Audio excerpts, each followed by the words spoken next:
নমস্কার। আজকের গল্প নারায়ণ গঙ্গোপাধ্যায়ের লেখা ভজ গৌরাঙ্গ কথা। হাবুল সেন বর্ধমানে মামার বাড়ি বেড়াতে গেছে। ক্যাবলা গেছে বাবা মার সঙ্গে নৈনিতাল। তাই পুজোর ছুটিতে পটলডাঙ্গা আলো করে আছি চার মূর্তির দুজন, আমি আর টেনিদা। বিকেলবেলা ভাবছি ধাঁ করে লিলুয়ায় ছোট পিসিমার বাড়ি থেকে একটু বেরিয়ে আসি। হঠাৎ বাহিরে থেকে টেনিদার গাঁক গাঁক করে চিৎকার, পেলা কাম কুইক। নতুন ডাক্তার মেজদা হসপিটালে গোটা কতক রুগী টুগি মেরে ফিরে আসছিল। নিজের ঘরে ঢুকতে ঢুকতে দাঁত খিঁচিয়ে আমায় বলে গেল, যাও জাম্বুবান, তোমার দাদা হনুমান তোমায় ডাকছে, দুজনে মিলে এখন লঙ্কা পোড়াও গে। জাম্বুবান কখনো লঙ্কা পোড়ায়নি। মেজদাকে এই কথাটা বলতে গিয়েও আমি বললুম না। ওকে চটিয়ে দিলে মুশকিল। একটু পেটের গণ্ডগোল হয়েছে কি, সঙ্গে সঙ্গে 7 দিন হয়তো সাগু বার্লি কিংবা স্রেফ কাঁচকলার ঝোল খাইয়ে রাখবে, নইলে পটাং করে পেটেই একটা ইঞ্জেকশন দিয়ে দেবে। তাই মিথ্যে অপবাদটা হজম করে যেতে হলো। আবার টেনিদার সেই পাড়া কাঁপানো বাজখাই হাঁক, পেলা আর ইউ ডেড। টেনিদার চিৎকার শুনলে মরা অবধি লাফিয়ে ওঠে, আর আমি তো এখনো মারাই যাইনি। হুড়মুড় করে দোতলা থেকে নেমে এসে বললুম, কি হয়েছে, চেঁচাচ্ছ কেন অত? টেনিদা আমার চাঁদির উপর কড়াং করে একটা গাট্টা মারল। বললে, তুই একটা নিরেট ভেটকি মাছ, আমি তো শুধু চেঁচাচ্ছি। ব্যাপারটা শুনলে তুই একেবারে ভজ গৌরাঙ্গ বলে দুহাত তুলে নাচতে থাকবি, যাকে বলে নরী নৃত্যতি।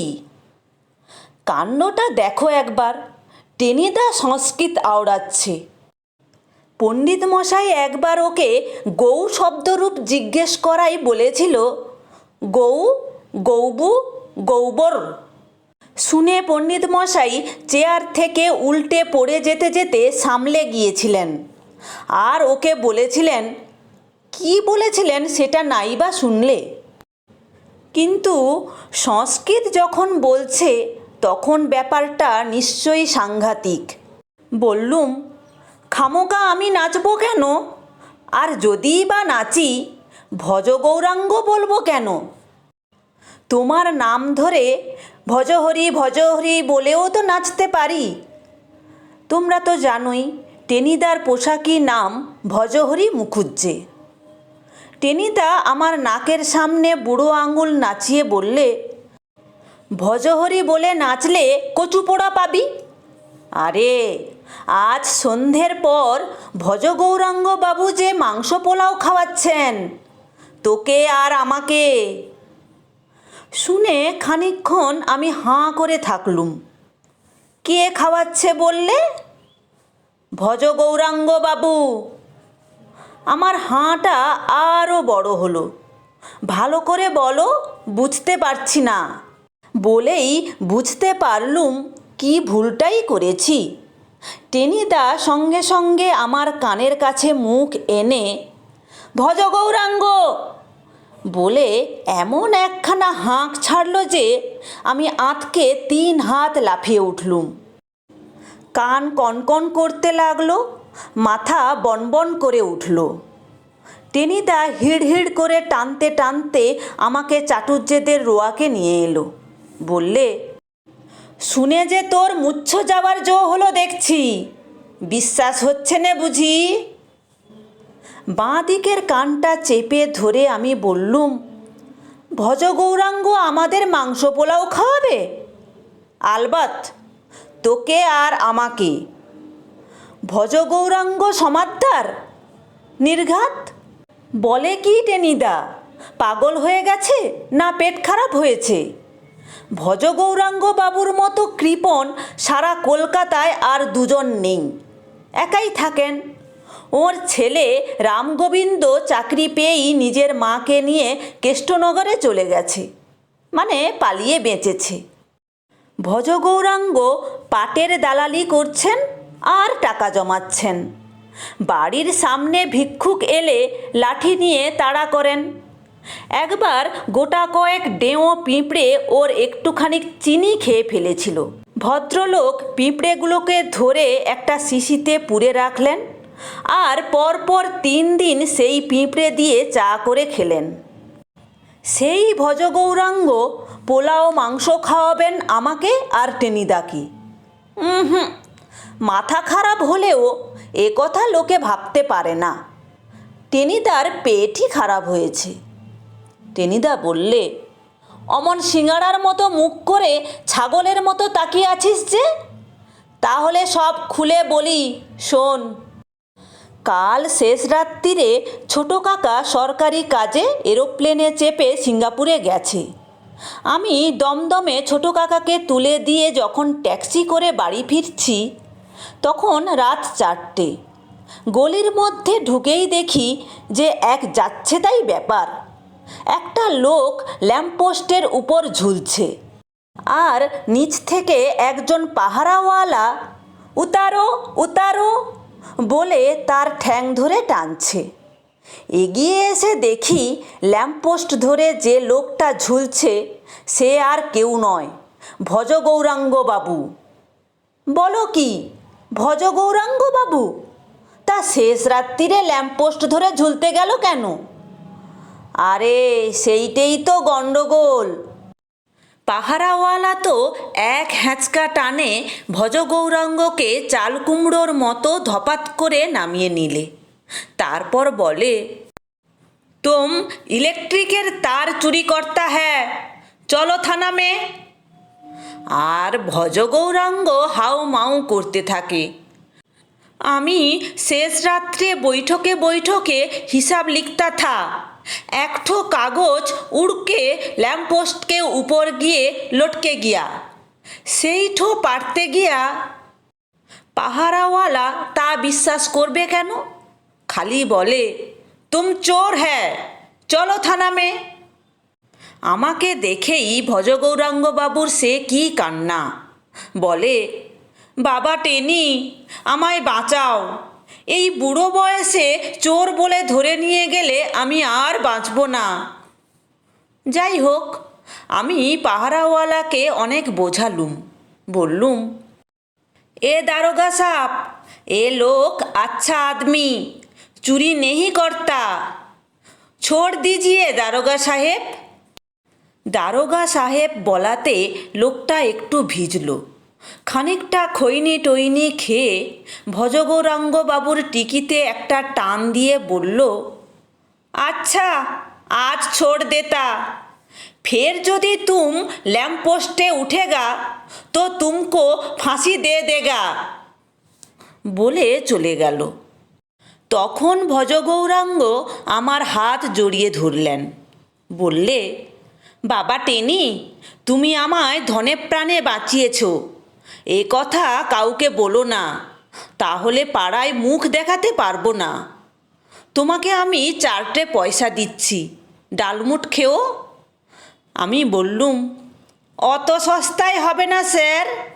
যদি আমাকে আর পেলাকে কাল সন্ধেয় পোলাও মাংস খাওয়াতে পারেন তবেই ব্যাপারটা চেপে যাব। শুনে বুড়োর চোখ কপালে চড়ে গেল। বলে, এই গরমে পোলাও মাংস খেতে নেই বাবা, শেষে অসুখ করে পড়বে। তার চেয়ে বরং 2 আনা পয়সা দিচ্ছি, তুমি আর পেলারাম বোঁদে কিংবা গুজিয়া কিনে খেও, পাকৌড়িও খেতে পারো। আমি বললুম, এই আশ্বিন মাসে মোটেই গরম নেই, ওসব বাজে কথা চলবে না। জেলের হাত থেকে বাঁচালুম, 100-200 টাকা ফাইনও হতে পারত, তার বদলে কিনা বোঁদে আর পাকৌড়ি। বেশ, কিচ্ছু খাওয়াতে হবে না আপনাকে। সকাল হলেই আমি আর পেলা 2টো চোং নিয়ে রাস্তায় বেরুবো। আমি বলবো, পটলডাঙ্গার ভজগৌরাঙ্গ। পেলা বলবে, তার চোর। আমি বলবো পুলিশ ধরে কাকে, পেলা বলবে ভজ গৌরাঙ্গকে। ব্যাস, বুড়ো একদম ঠান্ডা, সুরসুর করে রাজি হয়ে গেল। বুঝলি পেলা, একেই বলে পলিটিক্স।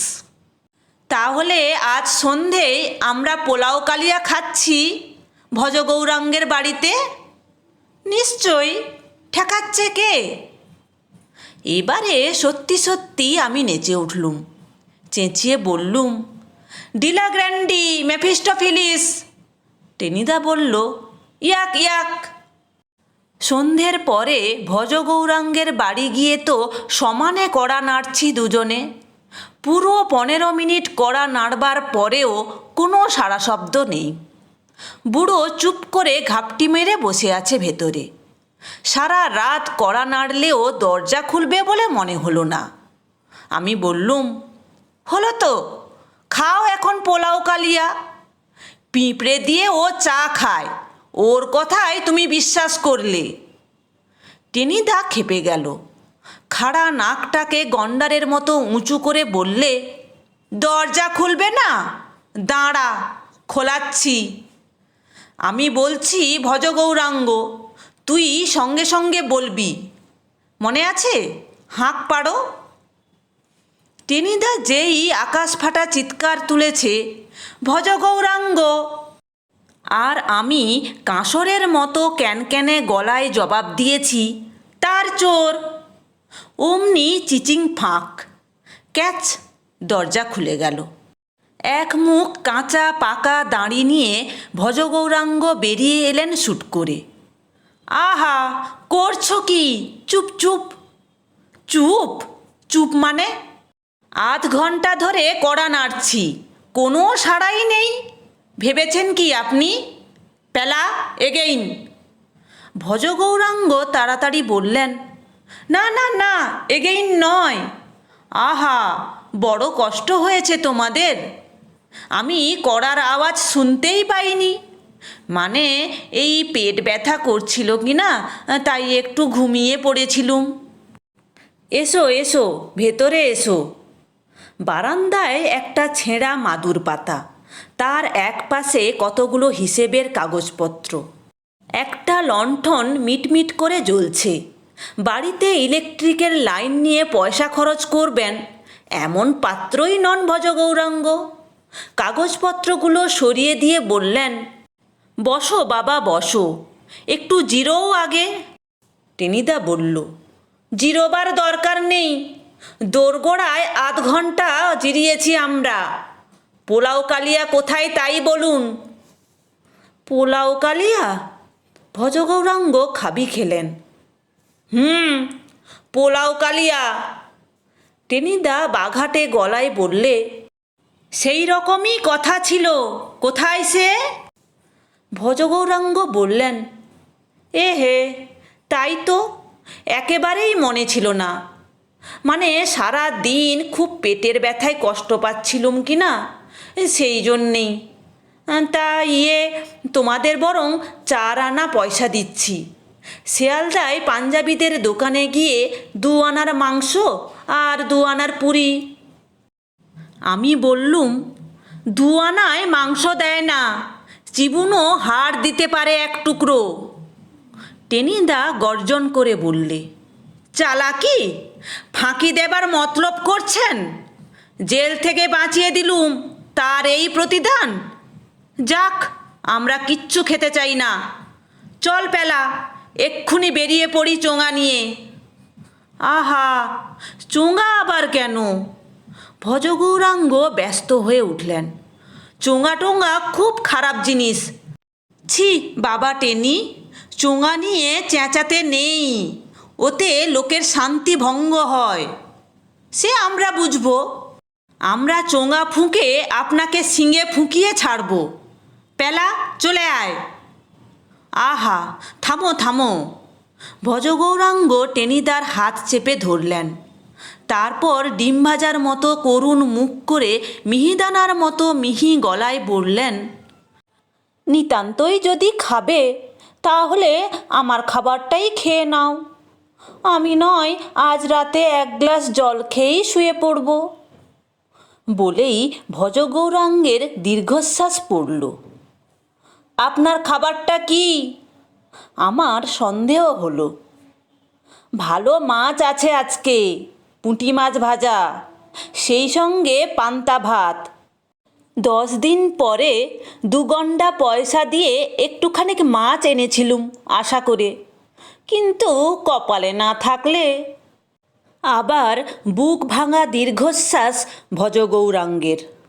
বটে, পুঁটি মাছ ভাজা আর পান্ত ভাত, ও রাজভোগ আপনিই খান মশাই।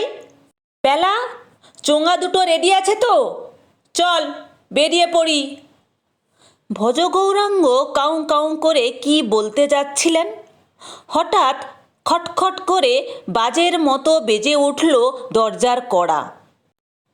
সঙ্গে সঙ্গে বিদঘুটে মোটা গলায় কে বললে, ভাজগুড়ুং বাবু, হ্যাঁ ভাজগুড়ুং বাবু। ভজগৌরাঙ্গ থমকে থেমে গেলেন। টেনিদা জিজ্ঞেস করলে, কন হ্যাঁ? আবার সেই মোটা গলা শোনা গেল, আমি লালবাজার থানা থেকে আসছি। ভজগৌরাঙ্গ ঠক ঠক করে কেঁপে উঠলেন। এই সেরেছে। টিকিটা টেনে দিয়েও পাহারাওয়ালার রাগ যায়নি। নির্ঘাত লালবাজারে গিয়ে নালিশ করেছে, আর পুলিশে আমায় ধরতে এসেছে। বাবা টেনি, কাল মাংস, পোলাও, চপ, কাটলেট সব খাওয়াবো। আমাকে আজ যেমন করে হোক বাঁচাও। বাইরে থেকে আবার আওয়াজ এলো, জলদি দরজা খুলিয়ে দেন, আমি লালবাজার সে আসছে। ওকে বলো, তোমরা আমার ভাইপো, আর আমি 3 মাসের জন্যে দিল্লি গেছি। বলেই ভজগৌরাঙ্গ চট করে অন্ধকার ঘরে ঢুকে পড়লেন। তারপরেই একেবারে তক্তপোষের তলায়। সেখান থেকে কুকুরের বাচ্চার ডাকের মতো কুঁ কুঁ করে আওয়াজ উঠতে লাগলো। বোঝা গেল ভজগৌরাঙ্গ প্রাণপণে কান্না চাপবার চেষ্টা করছেন। হে ভাজগুড়ুং বাবু, দরজা খোলিয়ে। টেনিদা ফিসফিস করে বললে, ব্যাপার সুবিধে নয় রে পেলা, লালবাজারের পুলিশ কেন আবার? বুড়োর জন্যে আমরাও ফেঁসে যাব নাকি? আমি বললুম, আমরা তো কখনো ল্যাম্পপোস্টে উঠিনি, আমাদের ভয় কিসের? দরজা খুলে দেখাই যাক। তক্তপোষের তলায় আবার কুঁ কুঁ করে আওয়াজ উঠতে লাগলো। টেনিদা দরজা খুলল ভয়ে ভয়ে। বাইরে খাঁকি জামা পরা এক পুলিশের লোক দাঁড়িয়ে, তার হাতে একটা মস্ত বড় হাঁড়ি। আমাদের দেখেই এক প্রকাণ্ড স্যালুট ঠুকল। তারপর একটা চিঠি দিয়ে বললে, চটর্জি সাহেব দিয়া, আমি সাপকো আরদালি আছি। রাস্তার আলোয় চিঠিটা পড়ে দেখলুম আমরা। কেষ্টনগর থেকে লিখেছে রামগোবিন্দ। বাবা, পুলিশ অফিসার মিস্টার চ্যাটার্জি আমার বন্ধু, কেষ্টনগরে বেড়াতে এসেছিলেন। ওর সঙ্গে তোমার জন্যে 1 হাঁড়ি ভালো সরপুরিয়া আর সর ভাজা পাঠালুম। ঘরে রেখে পচিও না, খেও। আমি আর মা ভালো আছি, প্রণাম নিও। রামগোবিন্দ। টেনিদা একবার আমার দিকে তাকালো, আমি তাকালুম টেনিদার দিকে। আমি বললুম, আচ্ছা আরদালি সাহেব, সব ঠিক হ্যাঁ। আরদালি সাহেব আবার স্যালুট করে জুতো মচমচিয়ে চলে গেল। আমি কি বলতে যাচ্ছিলুম, টেনিদা ঝট করে আমাকে দরজার বাহিরে টেনে নিয়ে এলো। চুপ, স্পিকটি নট। 1 হাঁড়ি সরভাজা আর সরপুরিয়া, খাঁটি কেষ্টনগরের জিনিস। পোলাও কালিয়া কোথায় লাগে এর কাছে? দরজাটা টেনে দিতে দিতে টেনিদা হাঁক পারল, ভজগৌরাঙ্গ বাবু, লাইন ক্লিয়ার, পুলিশ তাড়িয়েছে, কাল আর ঘর থেকে বেরুবেন না, পরশু সন্ধ্যায় আমরা পোলাও কালিয়া খেতে আবার আসবো। এখন দরজাটা বন্ধ করে দিন। তারপর সেই সরভাজা আর সরপুরিয়ার হাঁড়ি নিয়ে আমরা দুজন সোজা টেনিদাদের তেতলার ছাদে। টেনিদা একখানা গোটা সরভাজা মুখে দিয়ে বললে, ডিলা গ্র্যান্ডি মেফিস্টোফিলিস। আমি সরপুরিয়ায় কামড় দিয়ে বললুম, ইয়াক ইয়াক। সবাই ভালো থাকবে, সুস্থ থাকবে। এরকম আরও মজার মজার হাসির গল্প শুনতে হলে চ্যানেলটি সাবস্ক্রাইব করে রাখবে।